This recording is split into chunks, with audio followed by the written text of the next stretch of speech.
सभी को मेरी राधे राधे। मैं आपको हरियाणा सीईटी का मैथ्स के पोर्शन का जो मॉक आपको मिला था उसको मैं आपका सॉल्यूशन कराने जा रहा हूँ। आपको ये प्रश्नों की जो पीडीएफ है वो पहले ही आपको मिल चुकी है। मैं आपको यहाँ पर केवल और केवल इनका सॉल्यूशन कराऊंगा।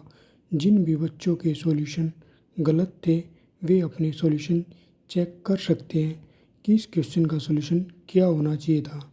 इसीलिए मैंने सभी क्वेश्चन को पहले ही लिख लिया है। अब मैं आपको उनका सॉल्यूशन कराने जा रहा हूँ। जैसे कि पहला प्रश्न आपने देखा होगा कि प्रश्न में क्या पूछा है, देखते हैं। If the value of expression sin x plus cosecant x equal to 2, then the value of sin की पावर 7x प्लस कोसिकेंट की पावर 7x इज़, ये आपके ऑप्शंस हैं। ठीक है, आपको ट्रिग्नोमेट्रिक फंक्शन के बारे में सुना होगा। ये जो sine x, cosecant x, cos x, tan x, cot x जो होते हैं ये सभी हमारे ट्रिग्नोमेट्रिक फंक्शंस होते हैं। क्या होते हैं? सभी ट्रिग्नोमेट्रिक फंक्शंस होते हैं। और याद रखना कि जो साइन एक्स होता है वो कोसिकेंट का उल्टा होता है। ठीक है, साइन एक्स कोसिकेंट का उल्टा, टेन कोट का उल्टा होता है। याद रखना, टेन कोट का, साइन कोसिकेंट का और कोस सीकेंट का उल्टा होता है। मैं क्या कहना चाह रहा हूँ आपको, मैं आपको ये सिखाने जा रहा हूँ कि जो साइन एक्स, मान लो मैंने कहीं पर कोसिकेंट एक्स लिखा हुआ आपके क्वेश्चन में, जैसे क्या लिखा हुआ है, कोसिकेंट एक्स लिखा हुआ आपके क्वेश्चन में, क्या लिखा हुआ, कोसिकेंट एक्स। ठीक है, ये बराबर है 1/sin x के। ये बात कहने जा रहा हूँ कि 1/sin x का मतलब क्या है, कोसिकेंट एक्स ही है, या कोसिकेंट एक्स का मतलब 1/sin x होता है। जैसे अब मैं आपके क्वेश्चन के जरिए समझाने का प्रयास करता हूँ। जैसे आपका जो क्वेश्चन है वो उसमें क्या गिवन है, हमको दिया गया है sin x plus cosecant x equal to 2। ये आपको गिवन है। और निकालना क्या आपको निकालना है साइन की पावर 7x प्लस कोसिकेंट की पावर 7x। ये आपको निकालना है। ठीक है, अब आपको क्या करना है, मैंने बोला है कि जो साइन एक्स है प्लस कोसिकेंट एक्स किसका उल्टा होता है, 1/sin x का, इक्वल टू 2। ये मैंने आपको बता दिया। या 1/sin x लिख दे या कोसिकेंट एक्स लिख दे, बात एक ही होती है। क्यों? क्योंकि कोसिकेंट एक्स उल्टा होता है साइन एक्स का, 1/sin x का। ये क्या होते हैं, sine x, cosecant x, tan x, cot, ये हमारे सभी ट्रिग्नोमेट्रिक्स फंक्शंस होते हैं। ओके, उसके बाद मैं कहता हूँ कि हम थोड़ी देर के लिए साइन एक्स को एक्स मान लेते हैं। क्या मान लेते हैं? एक्स मान लें या ए मान लेते हैं। माना कि मैंने साइन एक्स को क्या मान लिया, ए मान लिया। क्या मान लिया? ए। ठीक, अब ए मानते हैं तो ये क्या हो जाएगा, ए प्लस 1/a इक्वल टू 2। ठीक है, अब ये अगर मैं ए का मान 1 रख देता हूँ तो ये जो हमारी इक्वेशन है ये सेटिस्फाई हो रही है, क्योंकि 1 + 1 किसके इक्वल है, 2 के इक्वल है। इक्वेशन सेटिस्फाई, यानी कि ए का मान था क्या, साइन एक्स ही तो था। ए किसके इक्वल था, साइन एक्स के। साइन एक्स की जगह पर मैंने ए लिखा है। ओके, यानी कि ए का मान अगर 1 है तो यानी कि साइन एक्स बराबर है 1 के, और कोसिकेंट एक्स भी 1 के बराबर है। क्यों? क्योंकि साइन एक्स क्या है, ए के बराबर था, इसलिए यानी कि साइन एक्स था, ये 1 के बराबर था। 1/sin x क्या था, कोसिकेंट एक्स था, ये 1 के बराबर था। अब हमको निकालना क्या है, हमको निकालना है, क्वेश्चन में निकालना है साइन की पावर 7x प्लस कोसिकेंट की पावर भी 7x। ये हमको निकालना है। ठीक है, लेकिन साइन एक्स हमको कितना है 1 दिया गया है, 1 की पावर 7 प्लस कोशिकेंट की भी वैल्यू कितनी है 1, इसकी पावर 7। 1 की पावर से कितनी भी हो वो 1 ही रहता है। 1 + 1 = 2, ये 2 इज़ द हमारा राइट आंसर होगा। ऑप्शन नंबर 1 2, यहाँ पर ऑप्शन गलत है, आंसर 2 आएगा। हो सकता है मैंने ऑप्शन कोई गलत लिख दिया हो, ये ऑप्शन 4 नहीं है, ये 2 है, यहाँ पर शायद 2 है। ओके, अब नेक्स्ट क्वेश्चन मैं आपको दिखाता हूँ, आप देख पा रहे होंगे अच्छे से। नेक्स्ट क्वेश्चन हमारा, हीरे की कीमत उसके बाहर के वर्ग के अनुक्रमानुपाती होती है। एक बार यह हीरा 4:3:2:1 के अनुपात में 4 टुकड़ों में टूट गया। टुकड़े बेचने पर व्यापारी को एक हीरे की तुलना में 63,000 रुपये कम प्राप्त हुए। हीरे की मूल कीमत ज्ञात करें। हीरे की मूल कीमत ज्ञात करें। ये क्या कहता है, ये इन्होंने हमको हीरे का वेट दे दिया। हीरे का जो वेट है वो किस अनुपात में है, हीरे की कीमत उसके बाहर के वर्ग के समानुपाती है। बाहर जो हीरे का जो वेट है वो है 4:3:2:1। 4 3 2 1, ये कितना है टोटल 10। अब ये कहता है कि जो हीरे की जो कीमत है, यानी कि हीरे की जो कॉस्ट है वो कितनी है, वो इसके भार के स्क्वायर यानी कि इसके वर्ग के अनुक्रमानुपाती है। यानी कि 4 का वर्ग कितना हो जाएगा, हम ऐसे भी कर सकते हैं कि 4 की पावर 2, 4 का वर्ग, 3 का वर्ग, 2 का वर्ग और 1 का वर्ग। ठीक है, 4 का वर्ग कितना हो गया 16, 3 का वर्ग 9 और 2 का वर्ग 4, 1 का वर्ग 1। ये कितना हो गया टोटल 6 और 4 10, 10 और 9 29 और 1 30। लेकिन ये क्या कहता है, क्वेश्चन दोबारा पढ़ते हैं एक बार। हीरे की कीमत उसके भार के, हीरे की जो कीमत है उसके भार के वर्ग के अनुक्रमानुपाती है। एक बार यह हीरा 4:3:2:1 के अनुपात में 4 टुकड़ों में टूट गया। टूटने के कारण क्या कहना चाह रहा है कि जो हीरा है वो टूटने के कारण हीरे की कीमत कम हो गई। तो पहला हीरा कितना था, पहला जो हीरा था वो 10 था। 10 यानी कि 10 का जो स्क्वायर होगा वो 100 होगा। क्यों, क्योंकि इसने क्वेश्चन ध्यान से पढ़े, इसने कह रहा है टूटने से पहले जो वैल्यू थी उसका जो स्क्वायर है 100।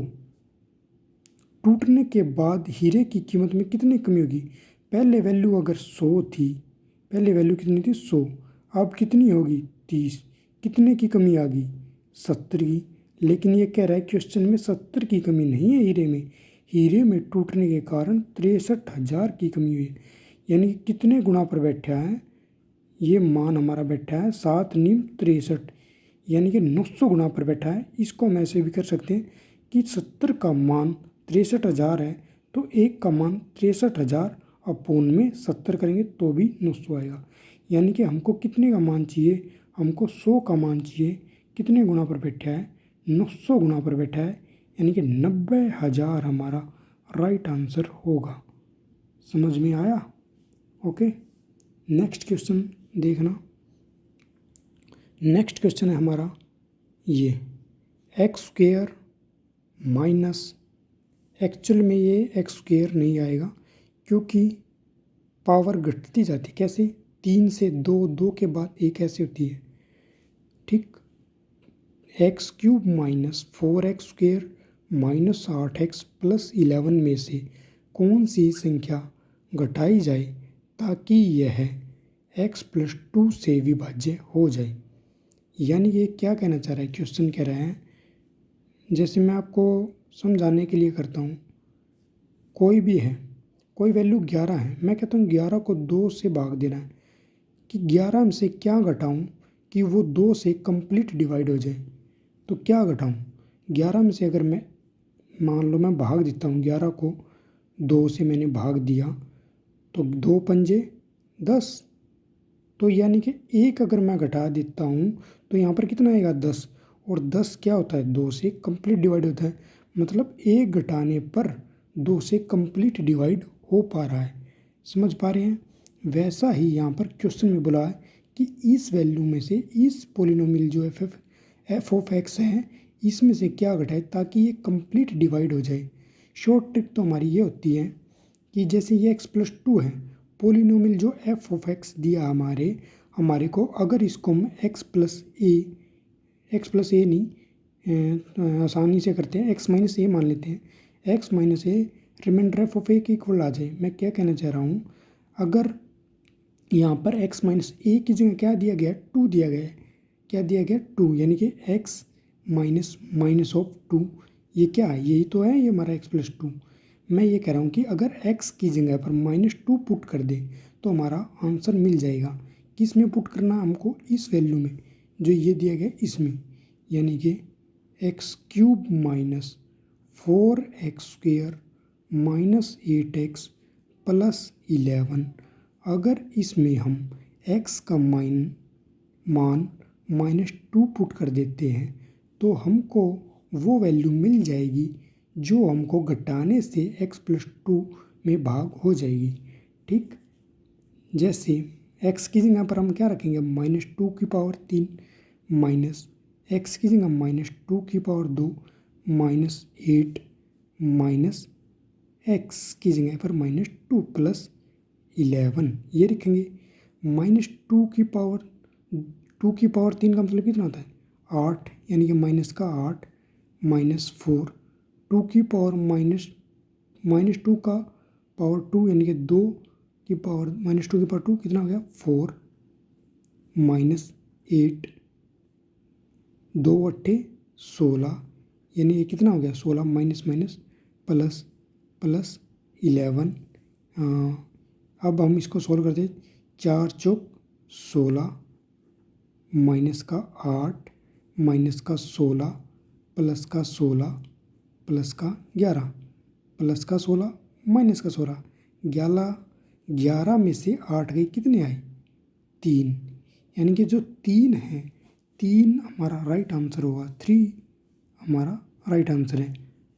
3 को हम इस संख्या में से घटा देंगे तो हमको एक्चुअल आंसर मिल जाएगा।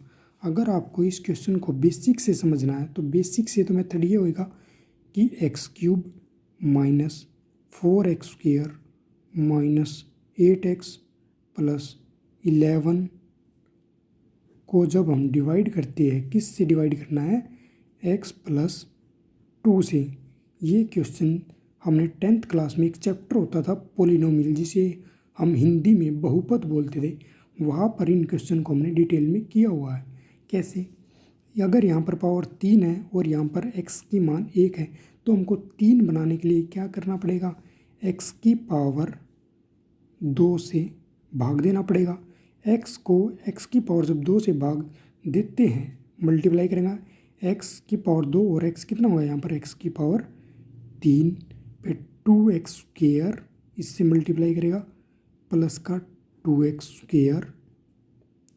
जो चीज़ प्लस में होती थी हम उसको क्या कर देते माइनस में, यानी कि x³ यहाँ पर प्लस में तो इसके माइनस में, जो प्लस में है उसको माइनस में, ये वैल्यू प्लस की ये माइनस की कैंसिल हो जाएगी, माइनस माइनस प्लस हो जाएगा, 4x minus 4x² minus 2x², ये कितना हो जाएगा माइनस का 6x², ऊपर से उतार लिया माइनस का 8x।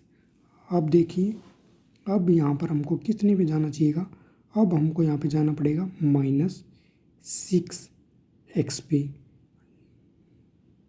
-6x पे। अब हम इसको डिवाइड करेंगे। मैं ये कह रहा हूँ कि बेसिक से अगर आप ऐसे जाएंगे तो बहुत कॉम्प्लिकेट हो जाएगा, लेकिन फिर भी मैं आपको समझाने के लिए समझाने की कोशिश कर रहा हूँ कि इस क्वेश्चन में एक्चुअल में होना क्या था। x को जब यहाँ से मल्टीप्लाई करेगा तो ये क्या हो जाएगा माइनस का 6x² माइनस का 6x², 2 छिक 12 माइनस के 12x। ठीक है, जो चीज़ माइनस की है उसे प्लस का कर दो नीचे वाली को। ये प्लस का है, ऊपर माइनस की कैंसिल, प्लस का है ऊपर माइनस का, 12 में से 8 गए 4x, ऊपर से कितना उतार लिया 11। अब कितने पे चलाएगा, अब जाएगा ये 4 पे। ठीक है, 4x और 2 चौक 8। जो चीज़ प्लस की है उसे माइनस की, यहाँ पर 4x प्लस का है तो इसे माइनस में, ये प्लस का है तो माइनस में, ये ऊपर वाला प्लस नीचे माइनस कट गया, 11 में से 8 गए 3। यही तो कह रहा था मैं। यानी कि इस क्वेश्चन में अगर यहाँ पे 11 है, यहाँ पर वैल्यू 3 कम होती तो डिवाइड हो जाता। क्यों, यहाँ पे 8 मिलता, यहाँ पर 11 की जगह 8 मिलता और ये कैंसिल आउट हो जाते और जी यहाँ पर क्या था 0 और ये डिवाइड हो जाता। मतलब यहाँ में से हमको इसमें से 3 घटा देंगे तो ये कंप्लीट डिवाइड हो जाएगा। शॉर्ट मेथड कॉम्पिटिटिव एग्जाम में सोल्व करने के लिए ये है और लॉन्ग मेथड ये है। इसको मेथड को आपको नहीं करना, इसको ही आपको करना है। मैं आपको 3 क्वेश्चन करा चुका हूँ, जैसे कि मैं आप सभी क्वेश्चन लिख के ले आऊँ। मॉक आपके पास पहले ही जा चुके हैं।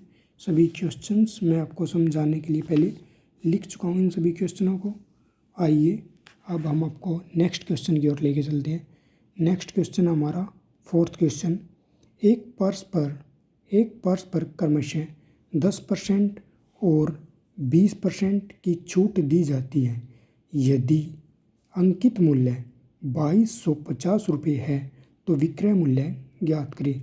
तो विक्रय मूल्य ज्ञात करें, यानी ये क्या कह रहा है, सक्सेसिव बता रहा है। क्या बता रहा है, ये कह रहा है कि 10% और 20% की छूट दी जाती है। इस प्रकार के क्वेश्चन को सोल्व करने के लिए क्या होता है, हमारे पास एक फार्मूला होता है परसेंटेज में सक्सेसिव का। जब भी 2 लगातार छूट दी जाए तो वहाँ पर क्या होता था फार्मूला, x + y + xy/100। ये फार्मूले का यूज़ कर भी आप कर सकते हो। कैसे, x + y माइनस आएगा यहाँ पर -xy/100। क्या आएगा, x + y minus xy/100। x की जगह पर यहाँ पर आप 10 रखेंगे, यहाँ पर y की जगह 20 रखेंगे और ये क्वेश्चन सोल्व हो जाएगा। कैसे, देखो, जैसे मैंने यहाँ पर 20 रख, x की जगह 10 लिखा प्लस 20 माइनस 10 इंटू 20/100। इस 0 से ये 0, इस 0 से ये 0, 10 और 20 30 माइनस का 2, 30 में से 2 गए 28। यानी कि ये क्या आ गया, नेट डिस्काउंट आ गया। कोई भी चीज़ होती है वो अपने आप में 100% होती है। 100% 100% चीज़ थी, उसमें से 28% डिस्काउंट आ गया तो वो चीज़ कितने की बेच दी, 72 की। 100% का मान हमको गिवन है कितना, 2250 रुपये। कितने गुना पर बैठा है, 22.5 गुना पर। तो इसका भी 22.5 गुना पर करेंगे तो राइट आंसर इज इस 2 72 पंजी इतना 1620।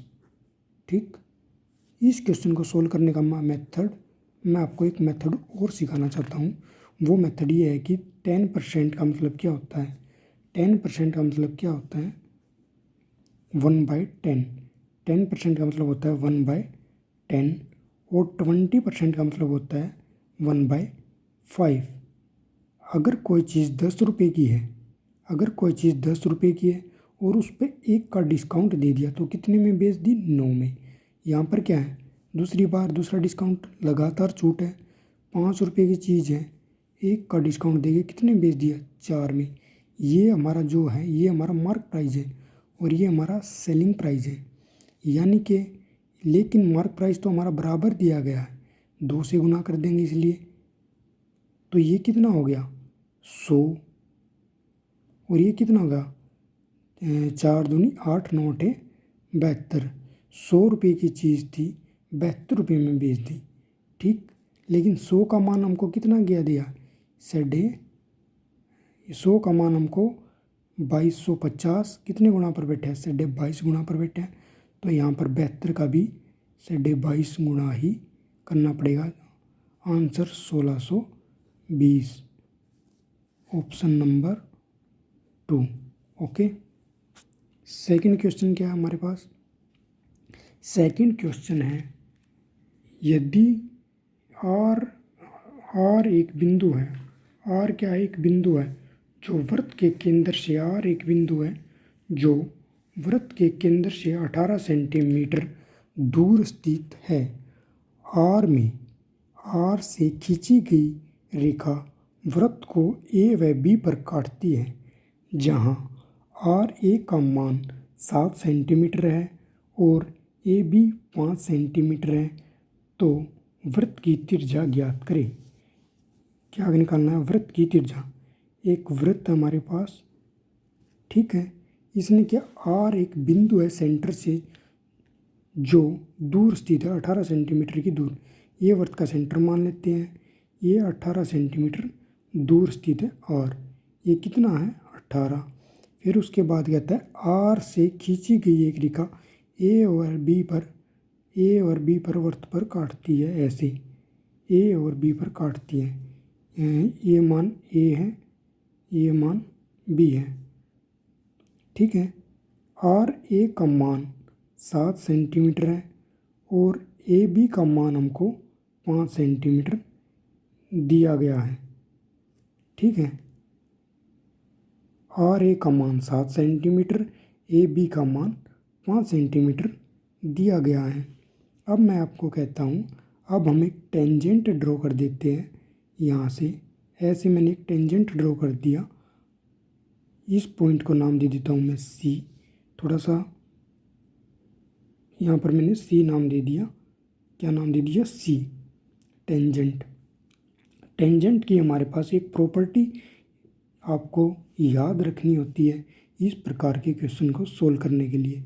टेंजेंट की जो प्रॉपर्टी होती है वो होती है आर सी का square is equal to R A into R B. R C का square is equal to R A और into R B. R A का मान 7 है, आर बी का मान कितना हो जाएगा? 12। कैसे? क्योंकि 7 ये था रे और ये कितना था? 5। कंप्लीट कितना हो गया? 12। तो 12 से 84। आर सी स्क्वायर कितना आ गया? 84। सेंटर से मैंने सी पर एक लंब खींच दिया जो 90 डिग्री एंगल बना रहा है यहाँ पर। तो आप ध्यान से देखेंगे तो ये हमारी एक राइट एंगल ट्रायंगल बन गई। क्या बन गई? Right angle triangle. देखिए, ठीक है, जिसमें इस पॉइंट को कोई भी नाम दे सकते हैं हम। इस पॉइंट को अगर मैं ओ नाम दे देता हूँ, सेंटर को क्या नाम दे दिया? ओ। ओ से लेके आर की वैल्यू 18 है, आर सी की वैल्यू हमको गिवन है और ओ सी की हमको चाहिए। क्या है ये ओ सी? यही तो हमारी त्रिज्या है जो निकालनी है। इसको हम आर मान लेंगे। जैसे राइट एंगल ट्रायंगल का क्या फार्मूला होता है वो मैं आपको लिख देता हूँ। हाइपोटेनस का square is equal to perpendicular का स्क्वायर प्लस बेस का स्क्वायर। हाइपोटेनस कितना है यहाँ पर? 18 का स्क्वायर। परपेंडिकुलर क्या है? आर का स्क्वायर। बेस कितना है? आर सी का स्क्वायर 84। कितना है? 84। R square is equal to 18 का स्क्वायर होता है 324 माइनस 84। तो ये घटाएंगे, इसमें 4 4 की 0, 12 8 के 4, 2 240। 240 स्क्वायर है, प्लेन जाके रूट आ जाएगा। यानी कि क्या कहना चाह रहा हूँ मैं? कह रहा हूँ आर स्क्वायर का मान 240 है तो आर का मान कितना आ जाएगा? 240 रूट आपको सोल्व करना आना चाहिए, जिसका मान होता है लगभग, ये मल्टीप्लाई 16 इंटू 15 की मल्टीप्लाई होती है। 16 किसका रूट होता है? ये 4 का रूट होता है। 4 इंटू 15। ये हमारा आंसर ऑप्शन नंबर 4, 4 इंटू 15। समझ में आ गया बस? नेक्स्ट क्वेश्चन है हमारे पास, टमाटर का प्रति किलोग्राम मूल्य 30% बढ़ जाता है। एक गृहिणी उपभोग में उपभोग में 70% की कमी कर देती है। खर्च में कितने प्रतिशत परिवर्तन होगा। इस प्रकार के क्वेश्चन को सोल्व करने के लिए आपको ध्यान से रखना क्या होता है एक्सपेंडिचर प्राइस इनटू कंजम्पशन। क्या होता है, एक प्राइस होता है, एक कंजम्पशन होती है। मान लो आपने 50 रुपये किलो के आलू खरीदे 2 किलो, तो आपका खर्चा कितना आएगा 100 किलो, क्योंकि 50 रुपये किलो है और 2 आपने खरीदे हैं। प्राइस 50 है, कंजम्पशन कितनी है 2, तो एक्सपेंडिचर कितना हो गया 100। यानी कि जो एक्सपेंडिचर का मान है इन दोनों की प्रोडक्ट्स पे डिपेंड करता है। जब भी दो की किसी तीसरी चीज़ को निकालना और दो की प्रोडक्ट पर डिपेंड करता हो तो वहाँ पर हम परसेंटेज वाला इंक्रीज और डिक्रीज वाला फार्मूले का यूज कर सकते हैं। किस फार्मूले की बात कर रहा हूँ, x plus y plus x y by 100। यहाँ पर टमाटर का मूल्य कितना इंक्रीज होगा, इंक्रीज के लिए दिखाने के लिए मैं प्लस का साइन लगा देता हूँ आपके लिए। 300% इंक्रीज हुआ। फिर डिक्रीज होगी consumption 70% plus 300 into minus 70 divide by 100। तो 70 में से 300 में से 70 गए 230 माइनस 0 से 2 जीरो से गई 2 जीरो, ये आ गया 210, 70 दिया 210 और ये आ गया 20, यानी कि 20% का क्या हुआ इंक्रीमेंट हुआ। तो ऑप्शन नंबर बी यानी कि 20% बढ़ा। नेक्स्ट क्वेश्चन है हमारे पास 26 सेंटीमीटर आधार व 18 सेंटीमीटर ऊंचाई वाले समानांतर चतुर्भुज का क्षेत्रफल ज्ञात करें। आपको पता होना चाहिए समानांतर चतुर्भुज मतलब पैरेललोग्राम, एरिया ऑफ पैरेललोग्राम या समानांतर चतुर्भुज का क्षेत्रफल निकालने का जो फॉर्मूला होता है वो होता है आधार गुना ऊंचाई, बेस इंटू हाइट। बेस कितना है 26 और हाइट कितनी है 48, गुणा करते 18 छिक 48, 18 छिक 8 छिक 48 यानी कि 8 आ रहा है। ये देखिए ध्यान से, लास्ट में 8 आया। आपको पूरा सोल्व करने की भी ज़रूरत नहीं है। ऑप्शन में देख सकते हैं कि एक ही ऑप्शन ऐसा है जिसके लास्ट का जो डिजिट है वो 8 मिल रहा है, वो है 468।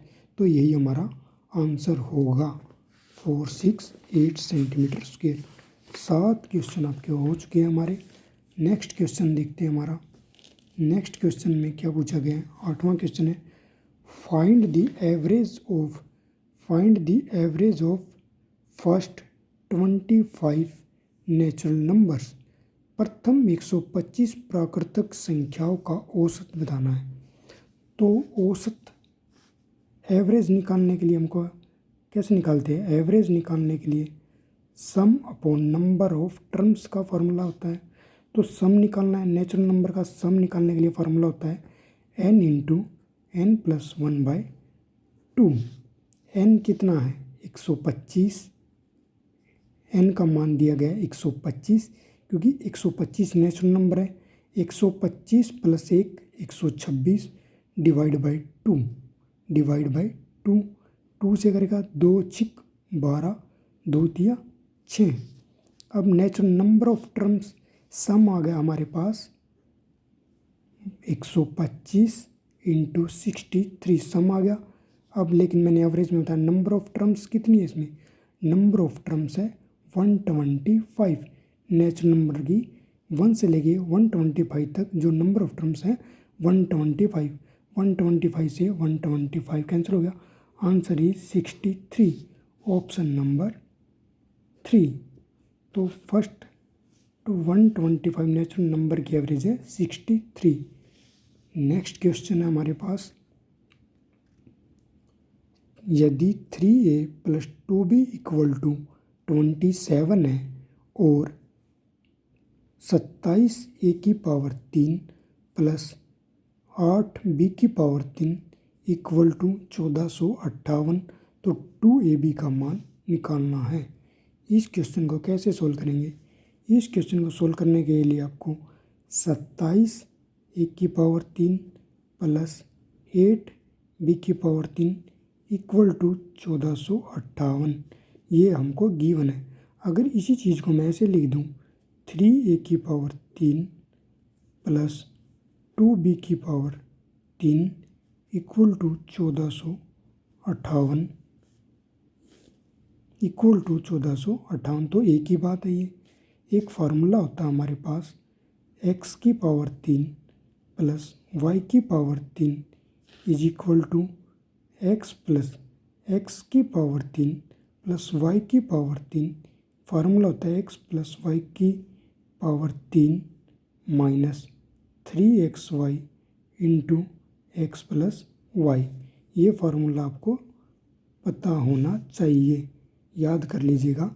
x³ plus y³ equal to x plus y³ minus 3xy into x plus Y. हो सकता है आपको दिखने में वीडियो में कुछ परेशानी हो रही होगी, मैं आपको साथ ही साथ बोल के भी समझाने की कोशिश कर रहा हूँ। कृपया करके सहयोग बनाए रखिएगा। यहाँ पर क्या है? x³ क्या है? 3a³ क्या है? 3a³ है। क्या है? 3a³ यानी कि मैं ये कह रहा हूँ कि 3a³ plus 2b³ equal to ये होगा हमारा 3a plus 2b³ minus 3 into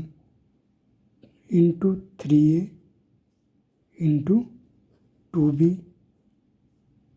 3a plus 2b। Okay, 3a plus 2b का मान है हमारे पास 1458। ये इक्वल है 3a प्लस 2b का मान कितना है? 27 दिया गया है, यानी कि 27 का क्यूब माइनस 3 तिया 9 9 दूनी 18।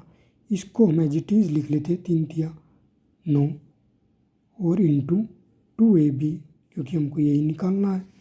3a प्लस 2b का मान कितना है? 27। इसमें से हम 27 कॉमन ले लेते हैं और इससे कैंसिल आउट कर देते हैं, तो ये जाएगा 1458। 27 से काटेंगे तो 54 से कैंसिल आउट हो जाएगा ये हमारा।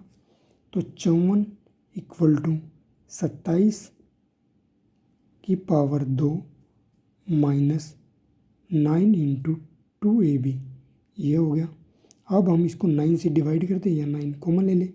9 छिक 54 और ये यहाँ पर कितना आ जाएगा? 9 तिया 27 3 9 तिया 27 3 को जब 27 से गुना करेगा तो 27 तिया 81 माइनस ये 9 से 9 कैंसिल होगा माइनस 2ab। ये उधर जाके पॉजिटिव, ये इधर आके माइनस, यानी कि 81 माइनस 6 कितना आ जाएगा? 75, यानी 2ab का मान 75 आ जाएगा। Option number B. Okay, next question है हमारा एक आदमी शांत जल में 6 किलोमीटर पर आवर की गति से नाव चलाता है। वही दूरी वह धारा के साथ 45 मिनट में तय करता है। 16 किलोमीटर जाने व लौटने में कुल समय ज्ञात करें।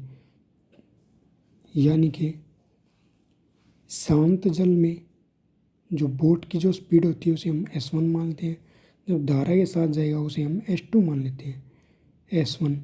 यानी कि इसमें क्या है, जो आदमी की जो स्पीड है वही है। पानी क्या शांत, यानी कि इसमें जो है आदमी का ही स्पीड होगी, धारा की कोई स्पीड नहीं है। स्पीड का फार्मूला आपको पता होना चाहिए। स्पीड का फार्मूला होता है डिस्टेंस अपॉन टाइम। यहाँ पर डिस्टेंस कितनी है? 6, टाइम कितना? 1 घंटा, यानी कि 6 किलोमीटर पर आवर। ठीक, अब कहता है वही दूरी यानी कि 6 किलोमीटर की दूरी धारा के साथ 45 मिनट में तय करता है। धारा के साथ, जिसे हम डाउन स्ट्रीम बोलते हैं, इंग्लिश में डाउन स्ट्रीम और हिंदी में धारा के साथ, यानी कि इसमें क्या हो जाएगा, दोनों की स्पीड इसमें जुड़ जाएगी। इसमें आदमी की स्पीड, जो बोट की स्पीड प्लस पानी भी उसको स्पीड लाएगा, उसी दिशा में नाव जा रही है, तो दोनों की स्पीड ऐड हो जाएगी। तो डिस्टेंस कितनी थी, 6 किलोमीटर, कितनी तय करनी है, 45 मिनट में तय करता है। आवर में चेंज करने के लिए मैं इसे 60 से डिवाइड कर देता हूँ। किस में डिवाइड कर देता हूँ, 60 से डिवाइड कर देता हूँ। जैसे इसको कैंसिल आउट करूँगा तो 6 से 0, ये लगभग हमारा कैंसिल आउट होकर आएगा 8 किलोमीटर पर आवर हमारा आंसर आ जाएगा।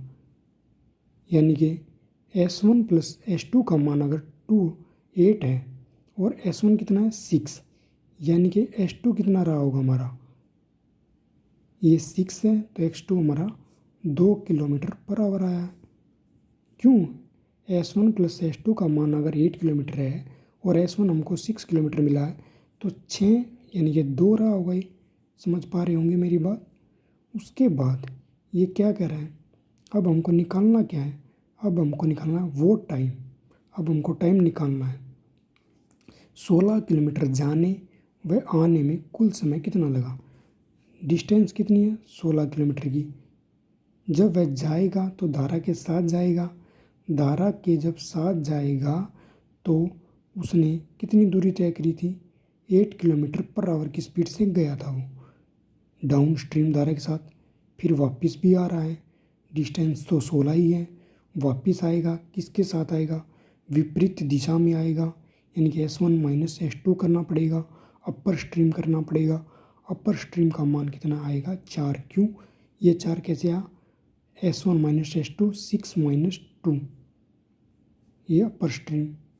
4 चौक 16 और 8 दूनी 16, 4 और 2 6, यानी कि 6 घंटे में ये समय लगेगा। ओके, नेक्स्ट क्वेश्चन है हमारा, यदि किसी जीवा को दोनों ओर अनंत तक बढ़ा दिया जाए तो वह बन जाती है। किसी जीवा को यानी कि कोड को, कोई भी एक जो सेंटर होता है, सर्कल है ये हमारा, ये सर्कल है, ये इसकी कोड होती है और ये हमारा डायमीटर होता है जो सेंटर से पास होता है, जो रेडियस का डबल होता है। ये रेडियस होती है हमारी जो सेंटर से। और सी ये कह रहा है कि जब कोड को दोनों ओर अनंत से बढ़ा दिया, ये कोड यानी जो जीवा है ऐसे बढ़ा देते हैं आगे तक, तो इसे क्या बोलेंगे, इसे हम सीकेंट बोलते हैं, यानी क्या बोलते हैं, छेदक रेखा। ओके, 11 क्वेश्चन हमारे उसके हैं। नेक्स्ट क्वेश्चन है हमारा, यदि 5x 7 यदि 5 इंटू एक्स 7 9 8 5 6 y 6 संख्या 36 से विभाज्य है तो y के अधिकतम मान के लिए रूट 2x प्लस वाई का ऋणात्मक मान क्या होगा।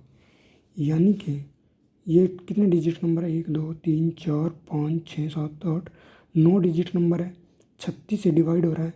अगर 36 से ये नंबर डिवाइड हो रहा है तो इसके जो कोफैक्टर होंगे, 36 के कोफैक्टर होते हैं 9 और 4। कोफैक्टर वे होते हैं जिनका HCF 1 आएगा, इन दोनों का HCF 1 आएगा।